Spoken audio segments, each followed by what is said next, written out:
I won't go to each story. Every one of these, the paintings have stories behind them too.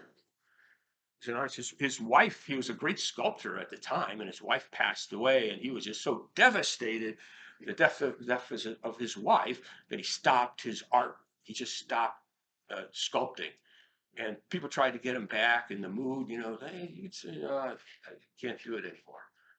Except they said, well, what about the monument for his wife's grave? And he says, okay, I'll do that. And this is the monument he came up for his wife's grave.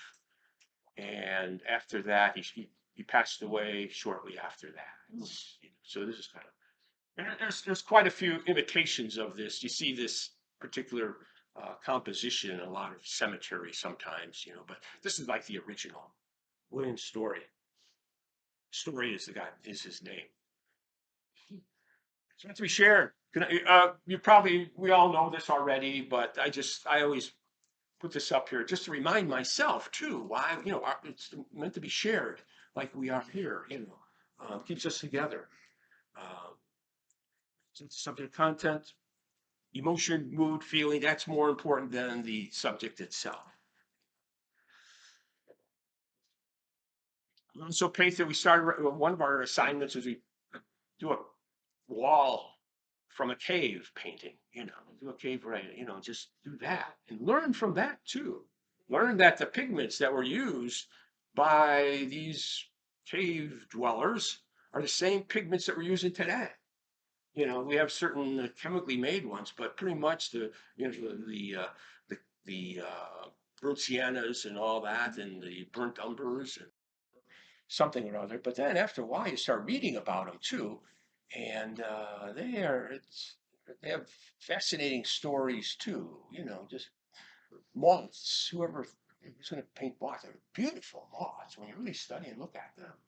Such a wide variety of them, and the caterpillars and all of that are fascinating. So I thought what we do today, it's quick, it's fast, it's dynamic. Watercolor is obviously fluid, and those are the characteristics of watercolor.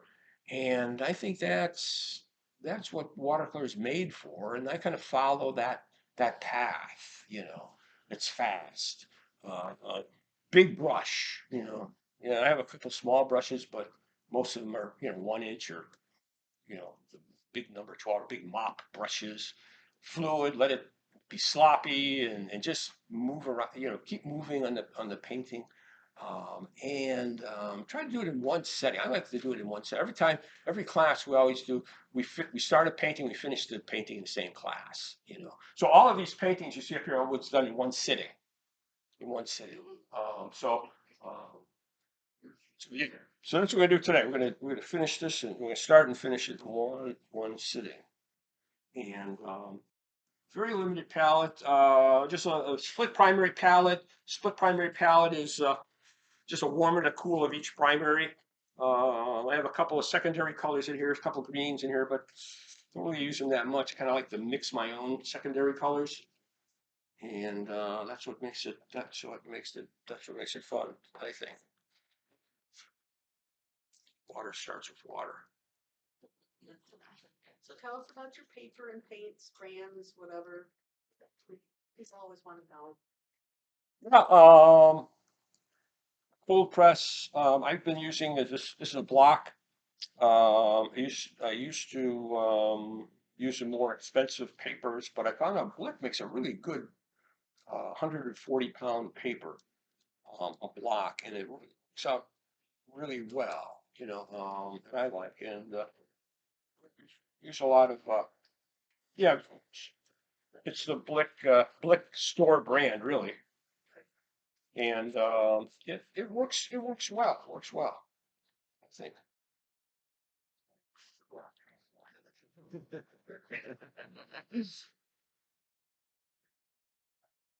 And pretty much Holbein.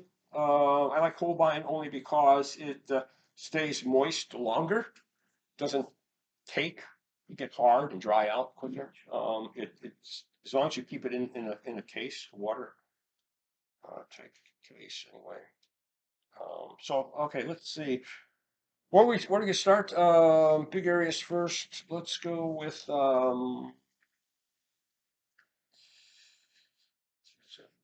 any questions. Just you can just shout them out anytime. That's fine. You have a drawing on there? Yeah. Yes. I sketched it in. Yep, I just sketched it in. A lot of times I say it's done in one sitting. Sometimes I'll draw it in maybe the day before. Sometimes I'll draw it in quickly. I'll think about it. When I'm thinking about it, I'll just sketch it in real fast. Put this down here so my uh, yeah, I'll put this paper down so that it doesn't slip and slide on me on the table here. I just noticed. So value sketched it. Yeah, oh, value sketches. Yeah, yeah, definitely. Glad you mentioned value sketches because a lot of people are oh, too many about the value sketches. I don't have here. I thought it's maybe I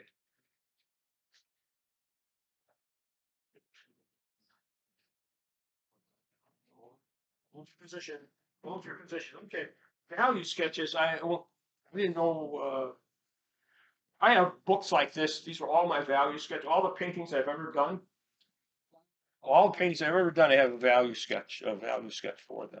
Okay. And I'm up to book number 6 on this. So every value sketch is here. And even on this one, pretty much know what it is, but pretty much know in my mind I know what it's going to be anyway. Yeah.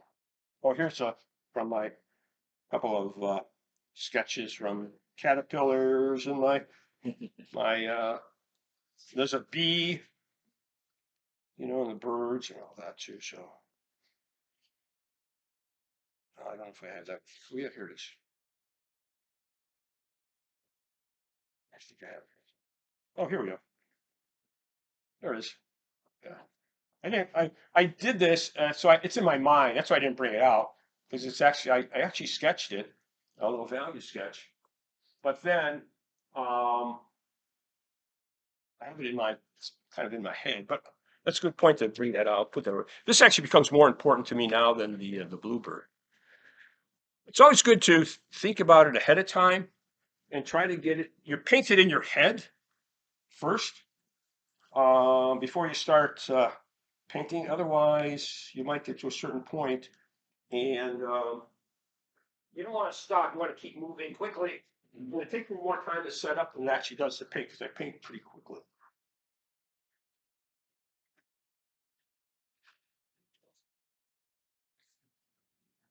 All right, let's see.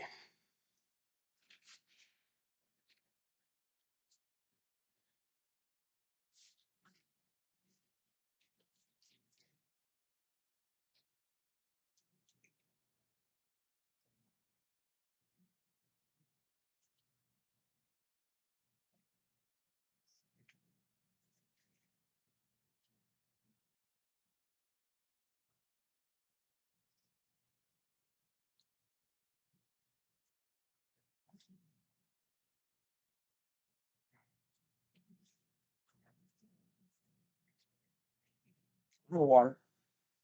Is that just one blue pigment or more than? This is just right now. I just use phthalo, and as I go along here, I'll start mixing in kind of in that one area. I'll just kind of keep this nice and wet.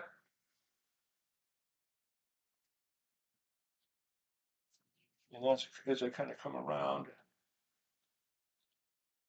introduce some other colors in here, ultramarine.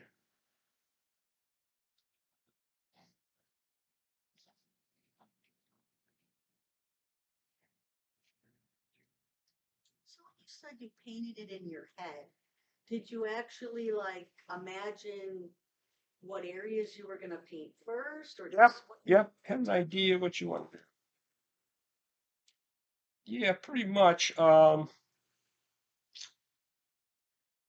just painting my head in as far as where I'm going to start.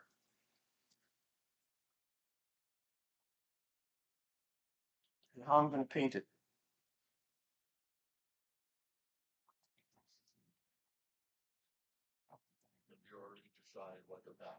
gonna be? I have an idea. It's going to be pretty abstract. Just keep it simple. Nothing that will compete with the subject itself. You'll pretty much always do the subject first, then. Yeah. No, not always. In a demo like this, because it's the primary focal point, I will just start with the subject itself. I know that light on top, right? Light on top. And as I come around to the side,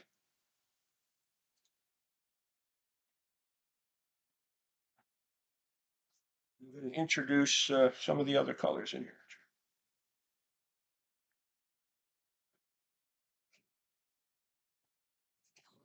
Indigo, or is it, Prussian that you're using? Ultramarine blue and the phthalo blue, and I kind of mix that with a little burnt umber, and then you get a nice, beautiful, cool gray.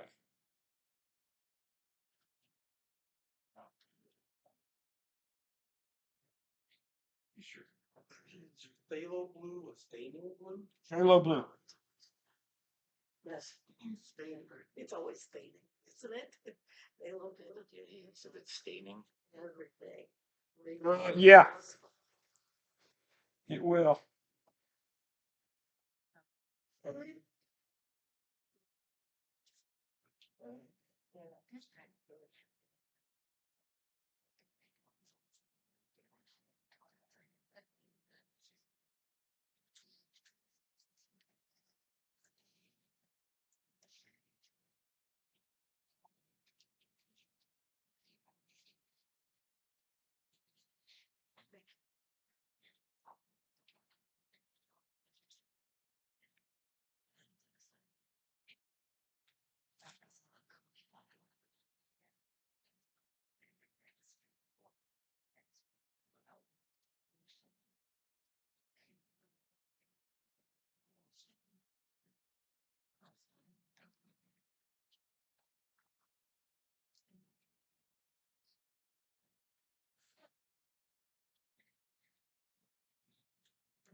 Nice and juicy, nice and wet here.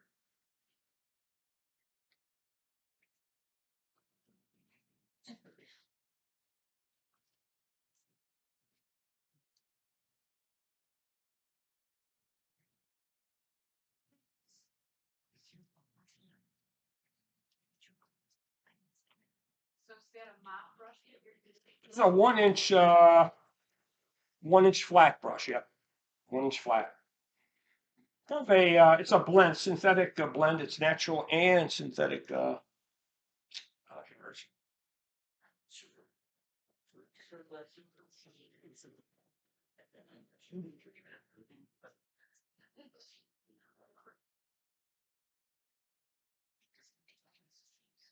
Still use the Shapiro palette with the, Oh my gosh! Oh my goodness! Yeah, butcher tray.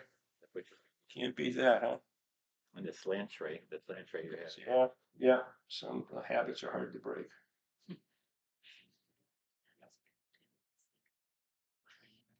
I know we do have a few Shapiro students out there.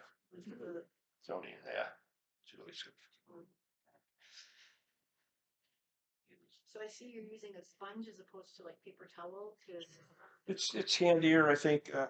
easier to wash out computers or. Exactly. Otherwise, have paper towels, all over the floor and everywhere. Because Yeah.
what I do is I look at the monitor here, and it is different. The monitor is different. Yeah. So I've learned to adjust my painting here so it looks right on the monitor. I've done that, you know, it makes more sense because The colors are different, right? well, there's a difference. And values too. Values too. So I noticed it was lighter up there, so I just kind of made it a little dark. Now, in reality, my a little dark here, but that's okay. It's kind of fun. So next time for my portfolio, I'll put the monitor in my portfolio. I did at the demo. Don't look at the painting, look at the monitor.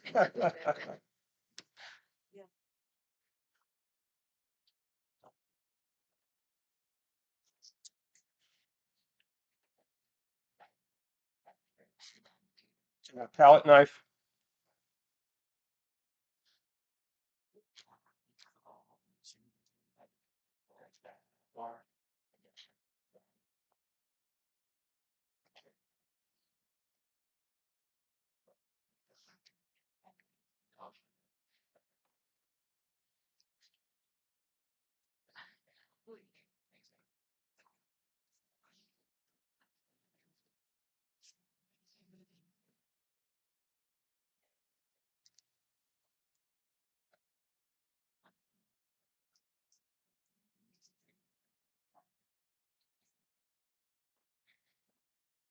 Switch over to, is it number 12, is it? Yeah, number 12. Still a big brush, relatively big.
I mean, it's pretty much after a while you just kind of reach for certain colors. It almost goes habit. As you probably know that even when you're painting, I'm sure you notice that you just can your palette becomes so you become so familiar with your palette. You know, just kind of reach for it automatically. Just kind of interesting how you don't even think about the colors become so you just kind of reach for it, and then after a while, notice what's happening over here. This actually starts taking on the same characteristics as the painting itself. So it's almost like you're seeing it here, and I'm just kind of transferring it over to here, if that makes any sense, you know? Um,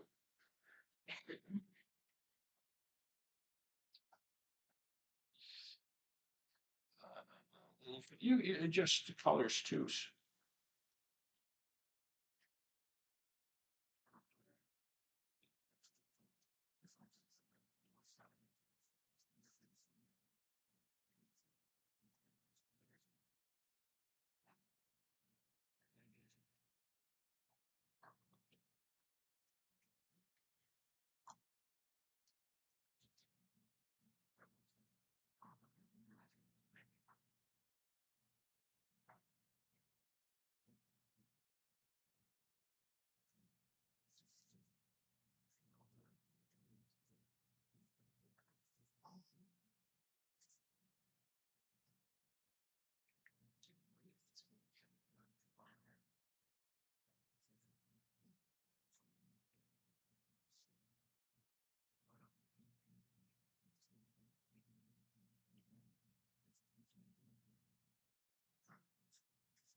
when I'm touching the sponge a lot, I'm controlling the amount of water.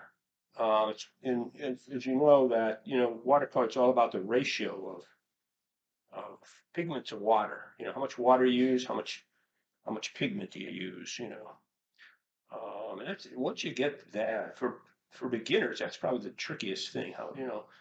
Too much water. A lot of times beginners use too much water, and then it dries lighter, and when it dries lighter, and then it looks kind of washed out. So you got to go back and think, oh yeah, I got to use more pigment. Use more pigment, but not too much pigment, so that it doesn't look bad. We got to keep it transparent. So finding that ratio, that's kind of the biggest challenge that I think beginners and sometimes intermediates and other people too, just to get a feel of one. So I read that some watercolors, they can actually feel how much water is in their brush by the weight of it. I don't know, maybe some of you can do that too, especially with the bigger brushes. With the bigger brushes, the smaller brushes you can't, but the bigger brushes, the big mop brushes and whatever.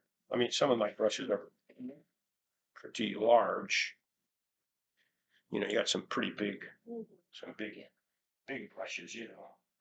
I mean, they can tell the weight, how much water is on your brush by the weight of it. So actually, I started to feel that. You kind of feel it after a while. You think, yeah. So you just take off too much water. Um, Too much water. So you just touch the sponge, knock it on a little more pigment.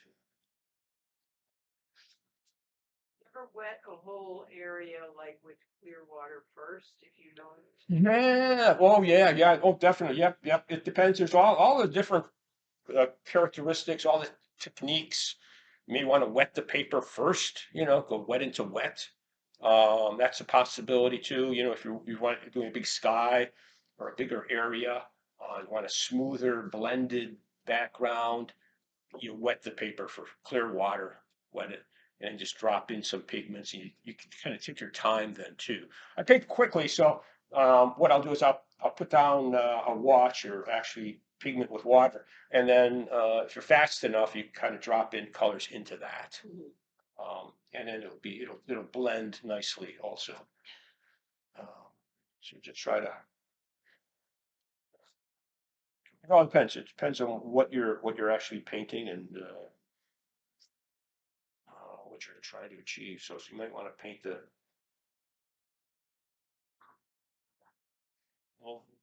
and then letting it. So I have a kind of an underpainting here now. It's an overall underpainting, and just to get something down on the paper as far as the wash. And then I'm going to wait until it dries a little bit. It'll be right by break time then. What? It'll be right by break time. Oh, break today. Oh, okay. What time do you take a break? 5 minutes. Oh, 5 minutes? Okay, all right. 5 minutes. Works for you. I was just commenting. No, break time with the refreshments always works for me. It always works for me. Do you know the name of that orangey color that you use so much of on there? Oh, I believe it's a cadmium orange. Cadmium orange. And usually I don't use orange. I like to mix my own oranges, but because this particular bird has this kind of really bright. It's the color. It's the same color, so I rather than, and because of the time constraint, rather than me mixing the orange, yellow and red and all that, and mixing that, I'll just grab the orange and run with that. It's more of a convenience than anything. But the only thing is when you do that, when you say, okay, I'm going to use the tube color orange, I'm going to use the tube color green, it's that orange, it's that green. I kind of like the idea of learning about mixing colors too, because the colors come out it's like my orange. It's Dan's orange. It's a little different. It doesn't come out of any tube or whatever, and it's kind of fun to mix them and see what kinds of oranges are, rather than just one orange. But when you're moving a little quicker, you just kind of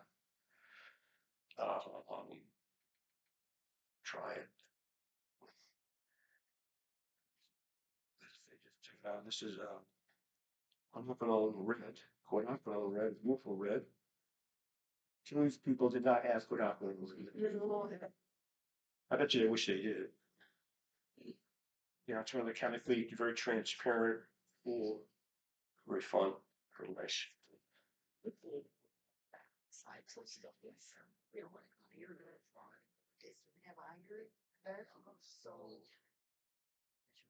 Just a crushing, nothing strip stuff, maybe.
A little blue.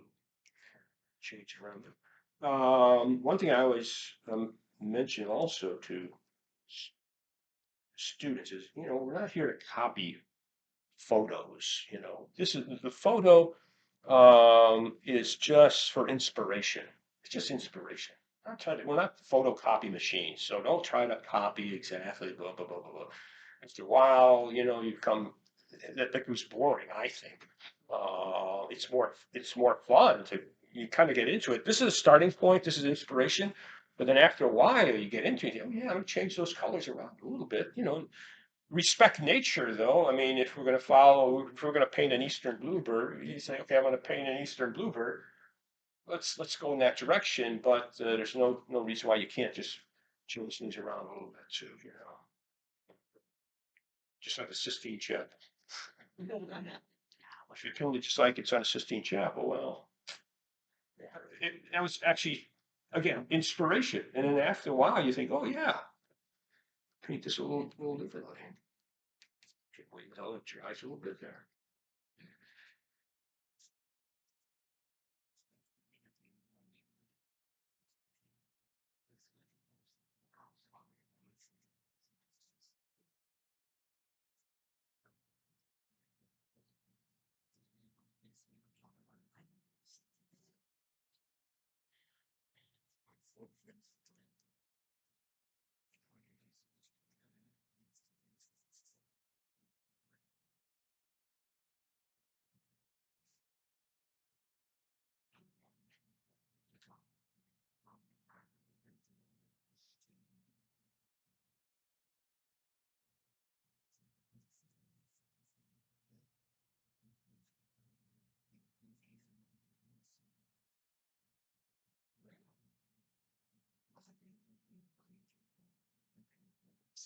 So while that's drying, I'm just gonna go over here and start working maybe on the eye a little bit perhaps. It is breaks.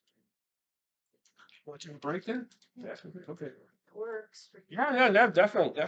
It'll give me time. This will dry too. Then it'll be 15 minutes. Okay, all right. Wait,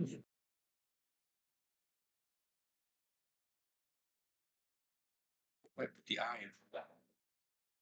For the eyes, I'll put my glasses on. Let's see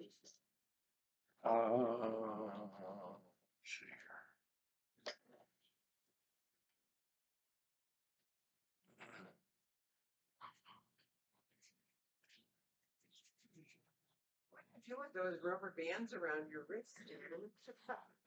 I've been doing this a long time. No one has ever asked me that question. You know, great question. I don't know. No, actually, these come from certain things I have banded together. And as I unpack, I take them off and I'm gonna repack. So I'm gonna probably use rubber bands again too. Place to put your rubber band before you. Hey, none of your business. Yeah. Thanks for asking.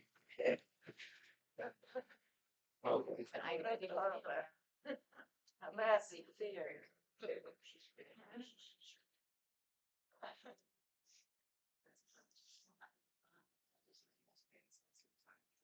Ask that question.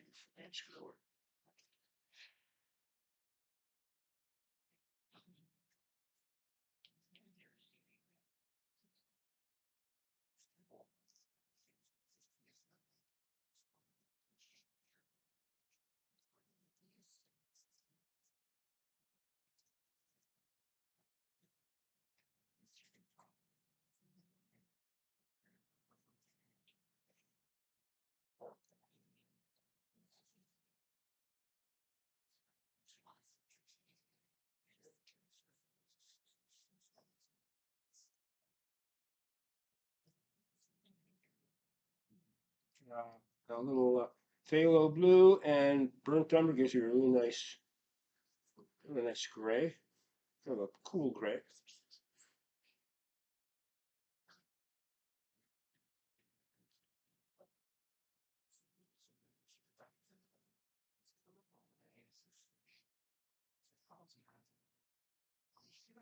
He's in the room. Notice that Dan is one of us. Lefty, one of us. Oh, it's kind of amazing. You see a lot of these YouTube videos of demonstrators and all that. And you notice how many are left-handed? That means. I was in a art department, and I had art directors there. We had 5 art directors, and 3 of them were left-handed. I always thought that was kind of interesting.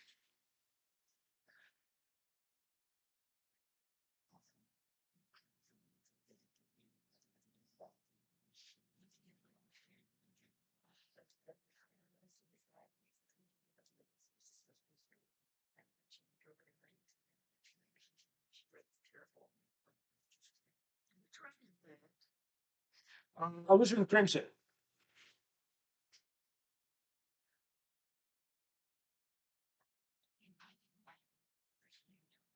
It's a cool red.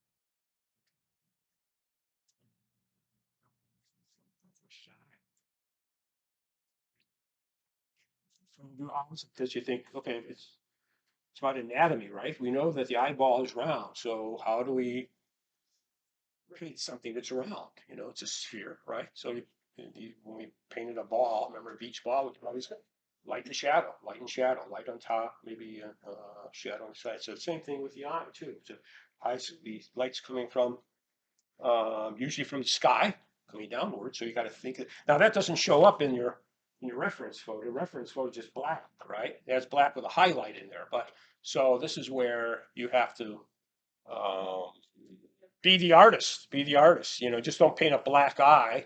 It's going to look just like a hole in the paper. Then it's going to be too black. It's just going to look at it's not going to look like. Seems to be very believable.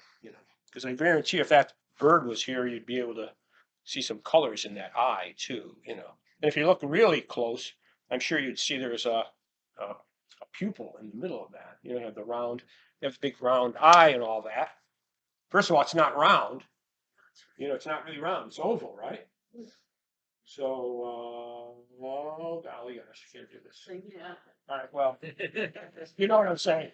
It's not focusing on the eye, how ironic it is. Anyway, so I'm gonna let that dry. And I'm gonna be back to the mouth area here. Let's go back and give a little more depth to the to that mouth.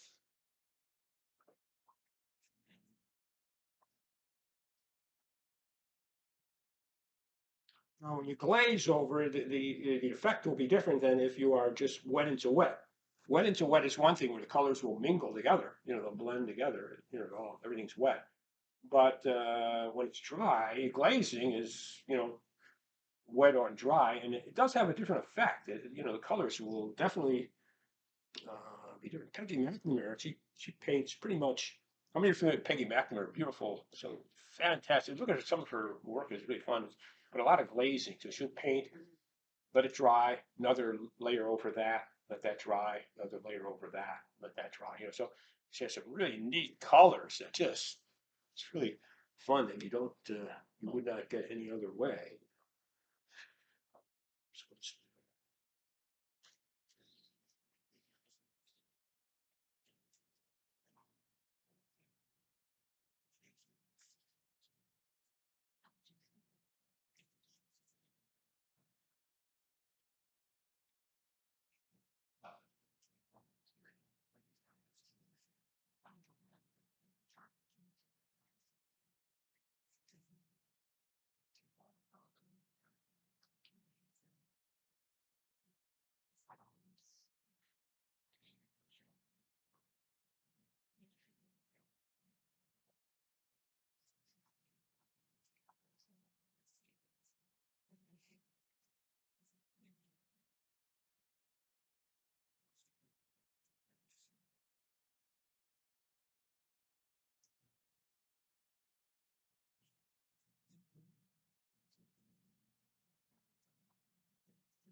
go here.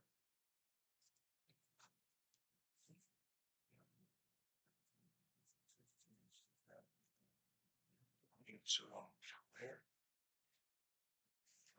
Remains my cookies over here too. Don't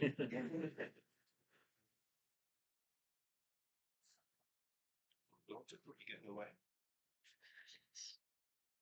Skipping up a little, this just soften this line there. Just want a little softer line.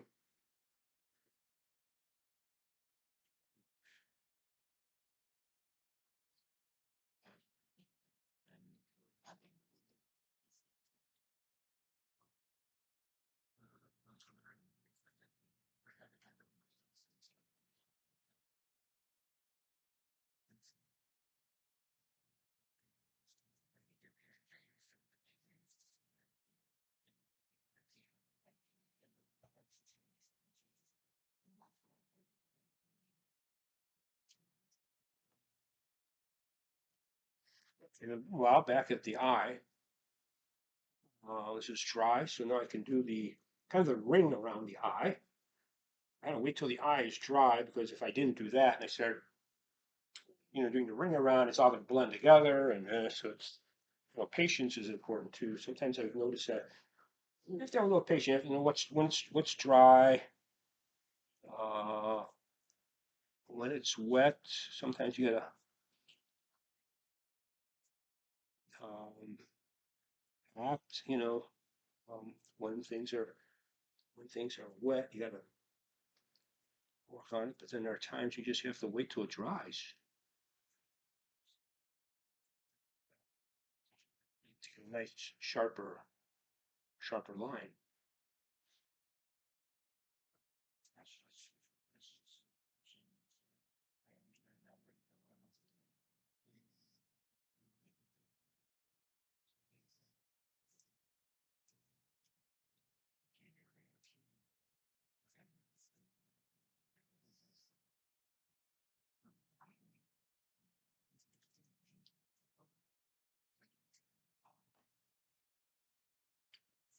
Moral, Hmm. looking more oval. Yes, yes, yep, yep.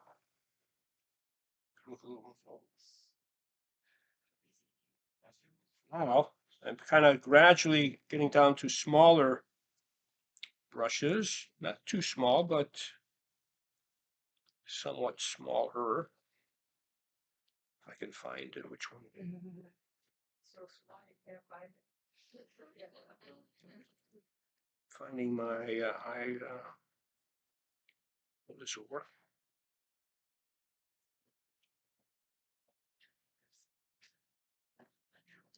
This will work. This is better. Yeah. Okay. How small is it? It's so small. No, it's what is it? This is a number 5. It's number 5, but it has a beautiful point to it. See what a nice point.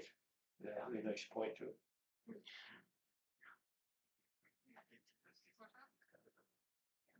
You still have some of your old American Academy supplies and all that? Sure. Huh? Still have my Marilla brush, my 1-inch Yeah, you still have those. Marilla. It was like it's a 1-inch brush that Shapiro.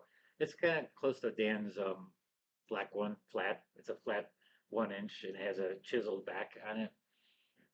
It was called Marilla. It was what was it? Hair. The hair was Like back then it was like camel hair. Everything yeah, I was think it was like camel. camel hair. They were all natural brushes back then. Not the cavemen times, but it was. But back then, a lot of the brushes were natural, either camel hair or squirrel was popular. Squirrel hair is still popular today. As a matter of fact, a lot of those they would call them camel hair brushes, but they're actually squirrel. I don't know how they got away with that, but they would call them camel hair, and it's just kind of they use it as a general term, but yeah, it was just kind of interesting. Somewhere I have that brush still. It's a 1-inch and it's just I'm keeping it like in a case so that it's like the very first brush I ever Little used. brass plaque under Tony, how about you, Tony? I still have my Robert Simmons number 10 round brush. The Academy. I retired a few years ago. I lost the point on it, so it's aside. Been retired. Fine.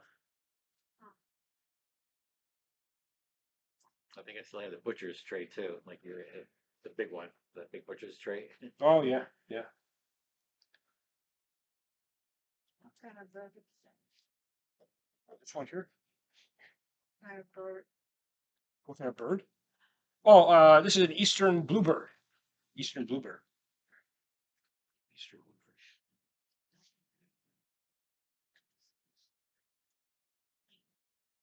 Color.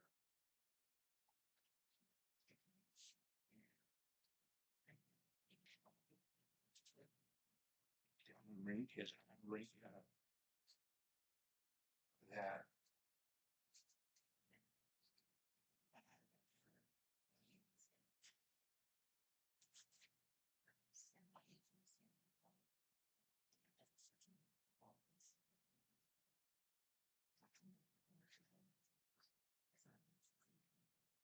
I don't like detail. Detail is like, so I just put a little bit in that a lot, just so, but I just enhance the color a little bit.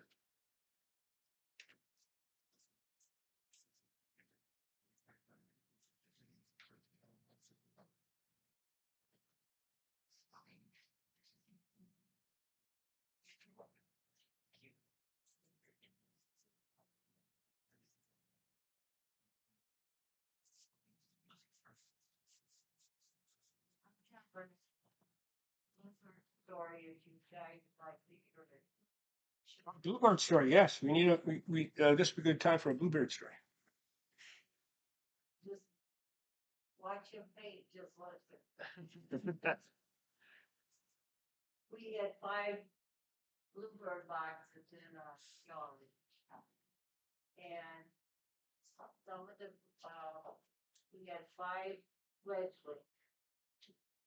And I was sitting there near them and fed them, little worms, weekly worms. Yeah, little worms, and this one little guy came up and his mom was feeding him. And he was eating out of the little feeder box we had. And the worms were crawling out of his mouth. The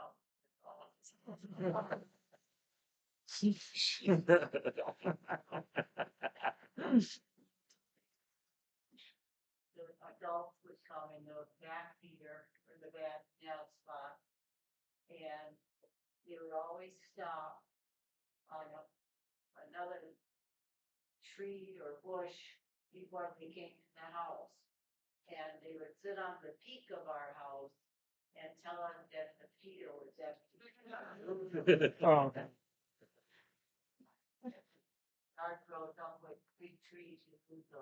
That's it. Thank you. my gosh.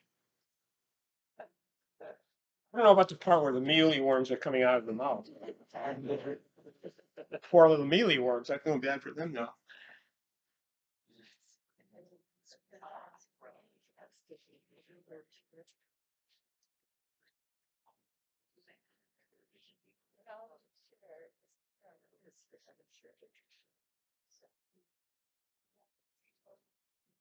What you mean you paint detail work? Paint seeing it or doing it or including it? What's that? You said you hate detail work. Detail work. Yeah, like I'm doing now, I'm kind of detail work, which I kind of, you have to use it every once in a while, just a little bit at the end or whatever. But a lot of times, if you really look close to a lot of my paintings, not really a whole lot of detail. It's basically just brush strokes. There's a bunch of brush strokes put together. From a distance, it looks like, oh my goodness, look how tight that looks. But it's not really that tight. It's just up close. It's just a good combination of brush strokes, and most important, like you probably already know, it's really all about shapes. We're painting shapes. We're not painting, lines. We're not painting lines and such. You try to get away from that. You're basically just painting big, round, big light and dark shapes, light and shadow shapes. That's how you create. When you look at, don't go away. Like even like this guy here, it's basically just a bunch of shapes put together, lights and dark shapes. You're not really looking at the eyes. You're not looking at the nose or the mouth. I just see a shape kind of. This shape kind of connects with this shape. This shape kind of comes around, kind of comes up and around here, and it's a connecting dark shape that comes around, kind of comes up here. Then you got within the nose, you have basically light shadow shapes there too. So that's really what all of these really are. Obviously, this one here too. From a distance, all it is your center of interest is kind of right down the middle, and it's surrounded. Pretty much simplified as big frame with the shape in there, and then basically just some lines to indicate or suggest that there are actually columns in this ruins of the building. Well, when you look at close, basically just it's basically just a wash. If you were to see when I was painting this, I just took a big brush, just did a big brush all the way around like that first. You know, actually I'm sorry, I did the background first, really light back in here. And then I just kind of did a big broad brush stroke and I just did some darker, colors in there. So I'm not thinking about individual columns. If I could paint individual columns, that would drive me crazy. Think, oh my gosh. That was about, oh, is that column the right size? Is that the right perspective? You know, is this in the right, is this the right depth? You know, does it give the illusion? But it's basically just shapes and same thing with any of these really. You know, even this one here too. From a distance, it's basically if it holds together from a distance, then it works. It's got to work from a distance too, and that's a good way to show that. Okay, this is the lit area, right? This side is the light that's lit from a lit source from over here, and then the rest is just background, and the front and the grill area kind of blends in with this background shape, you know, so it's a shape here and then kind of a shape down below. So that's the most important thing. And then as long as you establish that in composition, that's what makes the painting, you know. I think anyway, just my way of thinking. I mean, there's so many different ways of thinking, but that's just my way. Okay, well, let's see. Oh yeah, let's do this. Wait. I said, wait, I want to see the fan, no, the fan. No, it's not. I get sidetracked. I'm easily distracted. That's million words really threw me. That's what I said. I'm not thinking million words. Which is great. So yeah, a big fan brush. It's just kind of a specialty type thing, and it just kind of let's do this. Looks like eyelashes.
Let's use this little.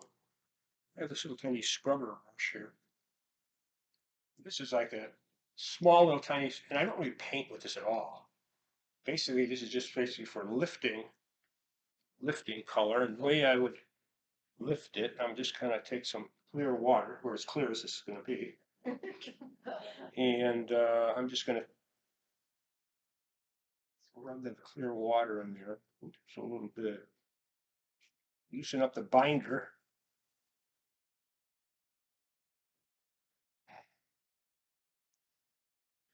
Just kind of.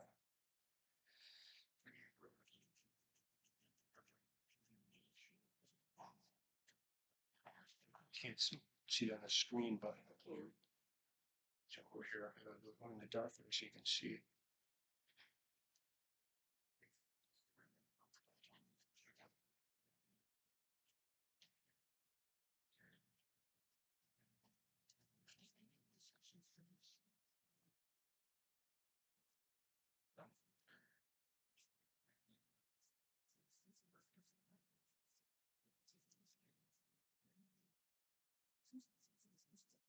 Let's see if we can do a little feathery effect.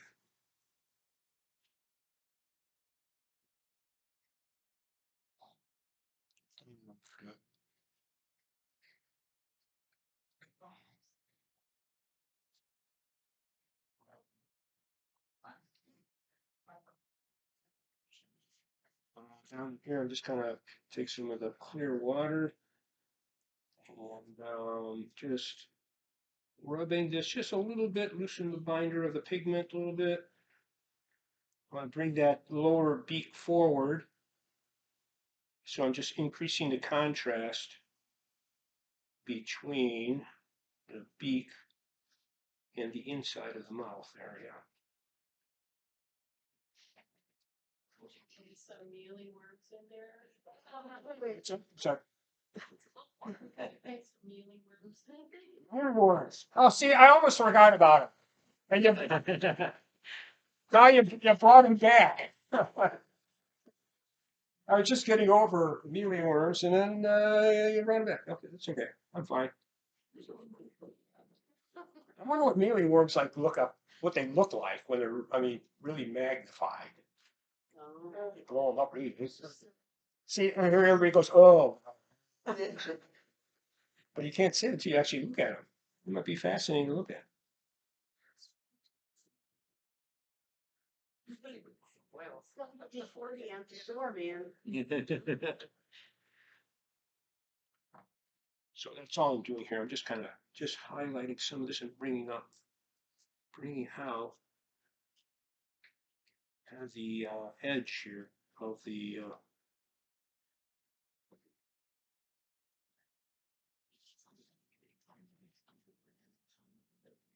this mouth area, beak area.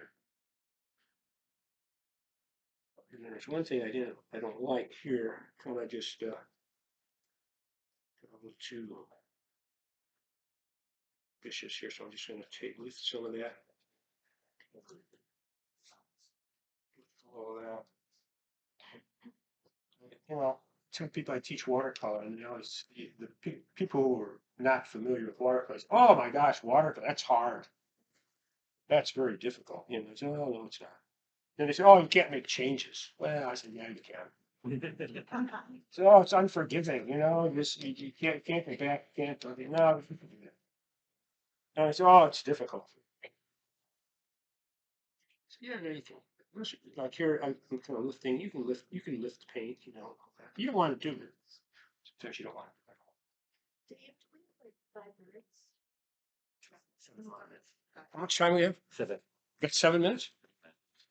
Yeah, we're good. I can have time to do background then too, right? Go wait for it.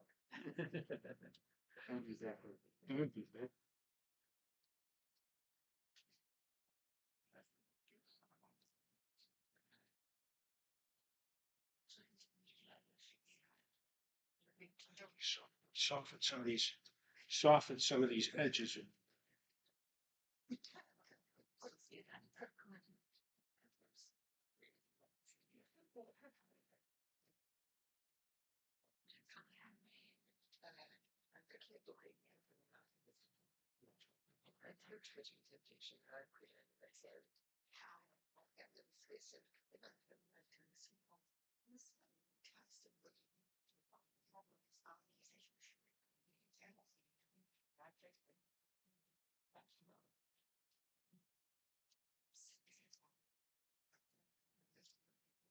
What I'm doing now, just softening some of these edges. You get a more feathery look, so it doesn't look so hard cut out. So I'm just kind of softening some of these edges of there.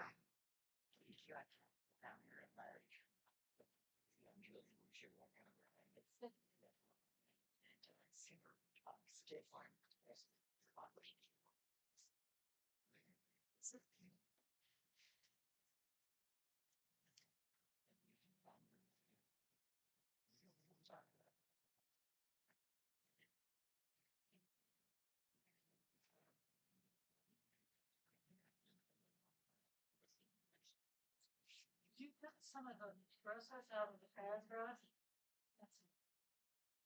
No. There's all kinds of fan brushes. Some some when they get wet, they look a little different. Yeah. You know, they just look wet. You know, that's a fan brush, but when it's wet, it just looks that way. It just turns that way. When it's dry, it looks different. You know, so whenever you buy a brush at the art supply store, make sure you ask for a glass of water too.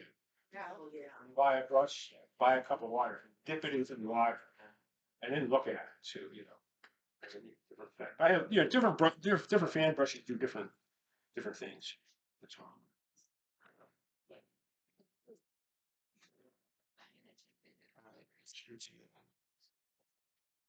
That's what I do for the background. So it's you know my well, by the way, this is a great book too. It's about fades, about painting. It's about this fella. Actually, he is a expert at going out and detecting fades. That's just like he goes out and he, you know, goes to museums or whatever. And also, it's not just finding a fake. Oh yeah, there's a fake. It's not just that. It's basically the background. How did that get there? Where did it come from? Who did it? You know, because a lot of times those fakes were done pretty much soon after the original painting was done by, like I said before, like a student, kind of in that same era.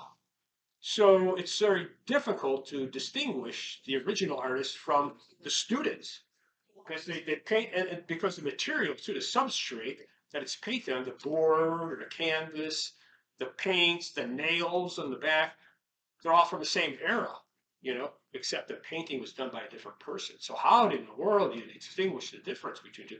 Because a lot of times when you're a detective trying to find fakes, you look at the material first, you know. Hold it up. What's the name of it? Oh, there's a rubber band around it. Okay. Notice the rubber band? See what's happening with the rubber band? So this is the book. It's called False Impressions: The Hunt for Big Time Art Fakes. Now, my question, except for a totally commercial standpoint, if you neglect that, if the art is beautiful and it's inspiring, who cares who painted it? Yeah. There you go. Yeah, I mean, that's why they're around. That's why 20% are fakes, and people say it's fine. That's good. yeah. No, that's the whole point. That's why it's 20%. We're still walking through the museum, we're looking at beautiful paintings. Now, made by the student of the artist, but it's still the student knew that artist. So Yeah, but the student did a beautiful job. I mean, I guess yeah, my thing is that if you go to a class where you're all painting the same thing, not one painting will be the same in that class. well, Things. Well, I think though, if I put Picasso in something that's not a Picasso, they're doing something that's, I can't think of the word, but anyway. Something It's a commercial thing. But what I'm saying is that the commercial thing, once the artist is gone, dead gone, and not painting anymore, that's strictly for a commercial reason.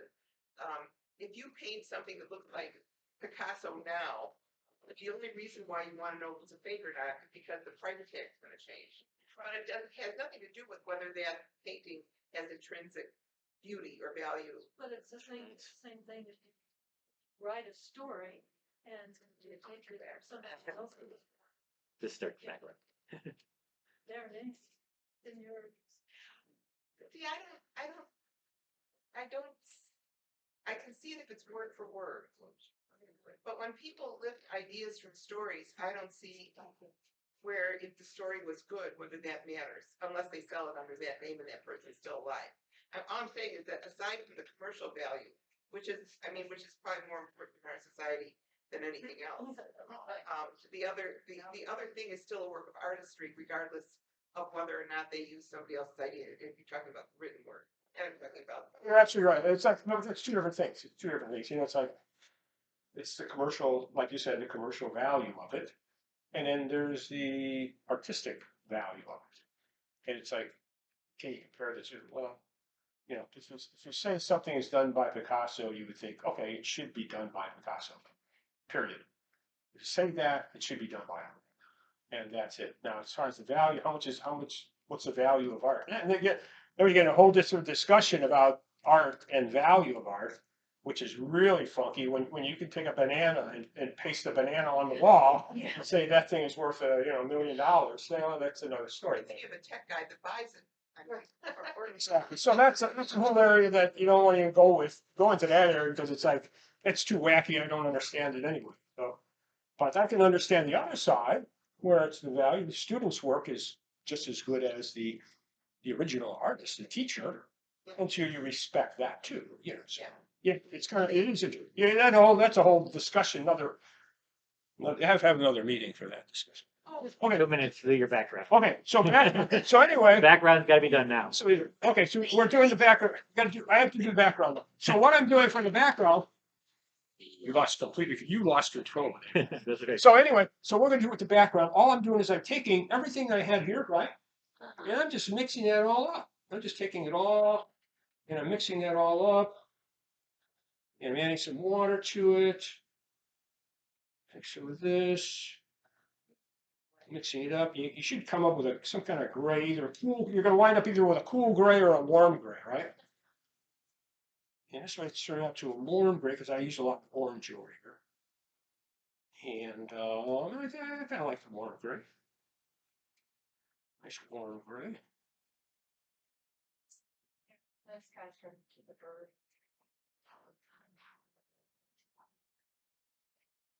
Do that. Okay.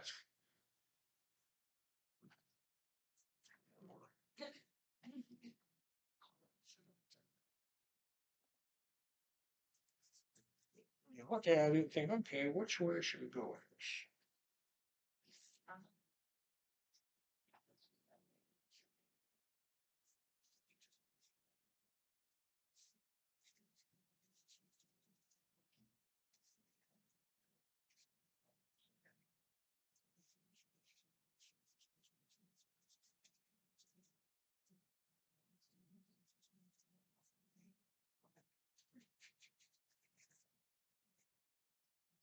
A little more, over here, a little more. Actually, you can actually see it on the screen here.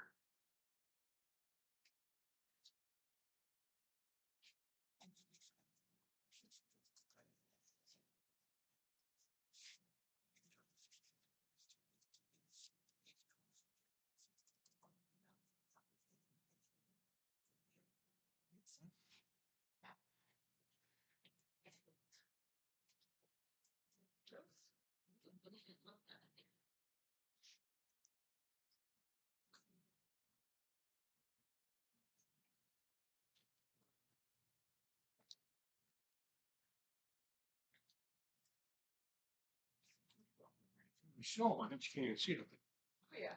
Can you see it there? Yeah, great. Just watch that one trip. Control it. You have some not control, but not full control. If that trip wants to do what it wants to do.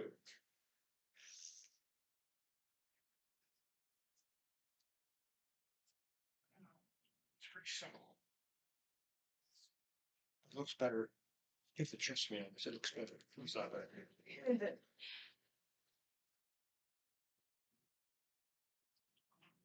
What you want to do is you gotta go back and take a thirsty brush.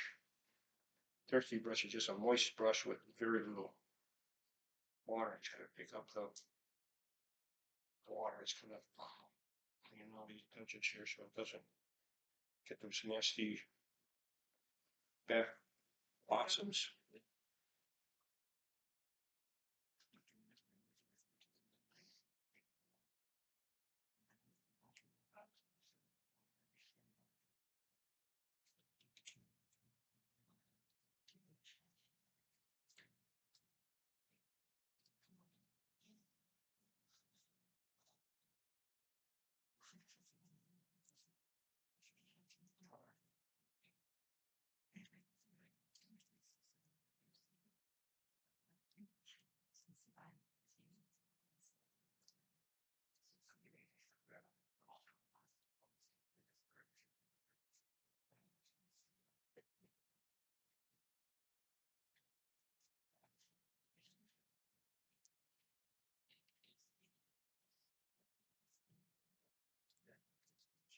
Again, I'm softening some of these edges so it looks more, a little softer, feathery, not so hard cut out.